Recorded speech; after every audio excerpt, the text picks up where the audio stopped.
दोस्तों, त्योहार तो हर देश में मनाया जाता है और सभी देशों की अपनी अपनी परंपराएं होती हैं। लेकिन हमारे भारत में आज भी अजीबोगरीब परंपराएं हैं जिनके बारे में शायद ही आप जानते होंगे। तो चलिए आपको ऐसी ही परंपराओं से रूबरू कराते हैं। नंबर एक, अच्छे स्वास्थ्य और सफलता के लिए आप क्या करेंगे? क्या आप एक पुजारी को अपने सिर पर नारियल फोड़ने देंगे? शायद नहीं। लेकिन आश्चर्यजनक रूप से तमिलनाडु के एक दूरदराज के गांव में ऐसा ही होता है। माना जाता है कि सिर पर नारियल फोड़ने से देवता प्रसन्न होंगे और कस्बों को समृद्धि और कल्याण की ओर ले जाएंगे। डॉक्टरों से चेतावनी के बावजूद इस परंपरा का स्थानीय लोगों द्वारा बहुत निष्ठा के साथ पालन किया जाता है। नंबर दो, आपने भारत में आमतौर में पेड़ से शादी करने वाले लोगों के बारे में सुना होगा, लेकिन कभी आपने मेंढक की शादी के बारे में सुना है? अगर नहीं सुना है तो आप थोड़ा आश्चर्यचकित हो सकते हैं, लेकिन यह सत्य है।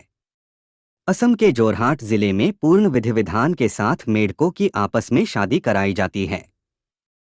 असम के जोरहाट जिले के गांव के लोगों का मानना है कि अगर पारंपरिक हिंदू विवाह में जंगली मेंढकों की शादी की जाती है तो इससे लंबे समय तक सूखे का अंत होता है और कुछ दिनों के भीतर भारी बारिश होती है।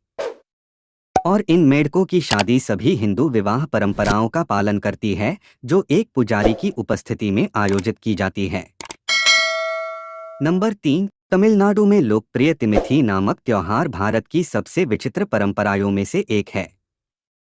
इस उत्सव में भक्त हिंदू देवी द्रौपदी का सम्मान करने के लिए जलते हुए कोयला पर नंगे पैर चलकर त्योहार मनाते हैं। यदि आपको लगता है कि भक्त गर्म कोयले में तेजी से चल सकते हैं, तो आप फिर से गलत है। देवी को प्रसन्न करने के लिए भक्तों को वास्तव में धीमी गति से चलना पड़ता है, जो वास्तव में बहुत खतरनाक और दर्दनाक है।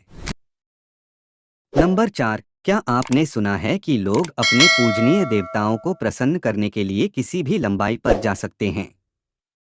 लेकिन यह सत्य है। एक ऐसी ही परंपरा केरला के काली मंदिरों में मनाई जाती है, जहां अनुष्ठान में भाग लेने वाले व्यक्ति एक नृत्य करते हैं और फिर अपनी पीठ पर हुक लगाते हैं और काली को प्रसन्न करने के लिए खुद को ईगल की तरह हवा में लटकाते हैं। कभी कभी ये अनुष्ठान एक विचित्र मोड़ ले सकते हैं। नंबर पाँच, चलिए मानते हैं आपने दो मेढकों की आपस में शादी के बारे में सुना होगा, लेकिन क्या आपने कभी ऐसा सुना है एक लड़की की किसी जानवर या कुत्ते से शादी के बारे में, जो वास्तव में हैरान कर देने वाली बात है। लेकिन हम आपको बता दें, आज भी भारत के कुछ दूरदराज गांव में ऐसी परंपराओं का पालन किया जा रहा है।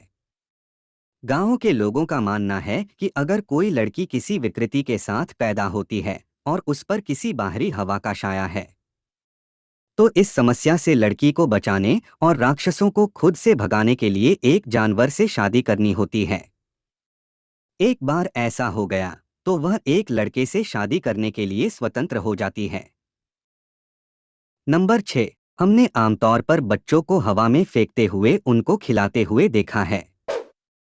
लेकिन क्या कभी आपने इसी चीज की कल्पना की होगी कि बच्चों को ऊपर से नीचे हवा में फेंकना भी एक परंपरा का हिस्सा हो सकता है? लेकिन यह बिल्कुल सही है। यह विवादास्पद उत्सव महाराष्ट्र के सोलापुर में होता है, जिसमें माता पिता अपने बच्चों को ऊपर से नीचे हवा में छोड़ते हैं।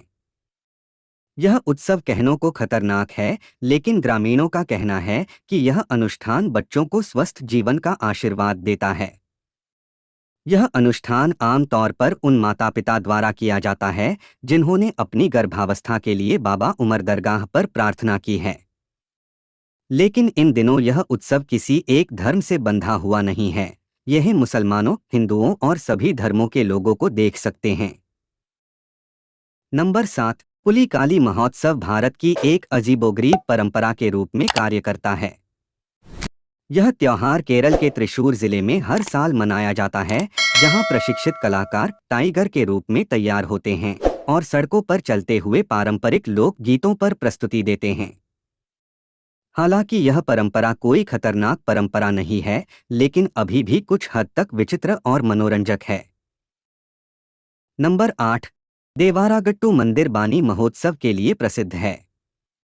यह त्योहार निश्चित रूप से भारत का सबसे अजीब और सबसे खूनी दशहरा उत्सव है, जहां कर्नाटक और आंध्र प्रदेश के सैकड़ों ग्रामीण इस खतरनाक उत्सव का हिस्सा बनने के लिए कुर्नूल में इकट्ठा होते हैं, जहां लोग उत्सव में एक दूसरे पर लाठियों से प्रहार करते हैं, चाहे उससे किसी का सिर फूटे या कुछ भी, लेकिन उत्सव नहीं रोका जाता है। और माना जाता है कि कुछ 100 वर्षों पहले यह उत्सव कुल्हाड़ियों और भाले के साथ मनाया जाता था, लेकिन अब यह वर्तमान स्वरूप में सिर्फ लाठी के साथ मनाया जाता है, जबकि पूरा उत्सव दर्शकों को झकझोर कर रख देता है। यह स्थानीय लोगों का मारने या मरने का उत्साह है, जो हमें आश्चर्यचकित करता है कि हम बुराई पर अच्छाई की जीत का जश्न मनाने के लिए कितना दूर जाते हैं। नंबर 9। केमल फेस्टिवल नवंबर के महीने में राजस्थान के पुष्कर शहर में मनाया जाता है। इस फेस्टिवल की सबसे विचित्र और रोमांचक बात यह है, यह उत्सव 5 दिनों तक चलता है, जिसमें लगभग 50,000 से अधिक ऊंटों को सजाया जाता है और उनकी परेड निकली जाती है। पुष्कर झील के किनारे आयोजित होने वाला यह वार्षिक 5 दिवसीय ऊंट मेला है और यहाँ पर दुनिया के सबसे बड़े ऊंटों को देखा जा सकता है। पशुओं को खरीदने और बेचने के अलावा यहाँ पर कुछ रोमांचित कर देने वाली प्रतियोगिताएं जैसे सबसे लंबी मूछें, मटका फोड़ और दुल्हन प्रतियोगिता जैसी विभिन्न प्रतियोगिताएं भी आयोजित होती हैं। नंबर 10। लठमार होली।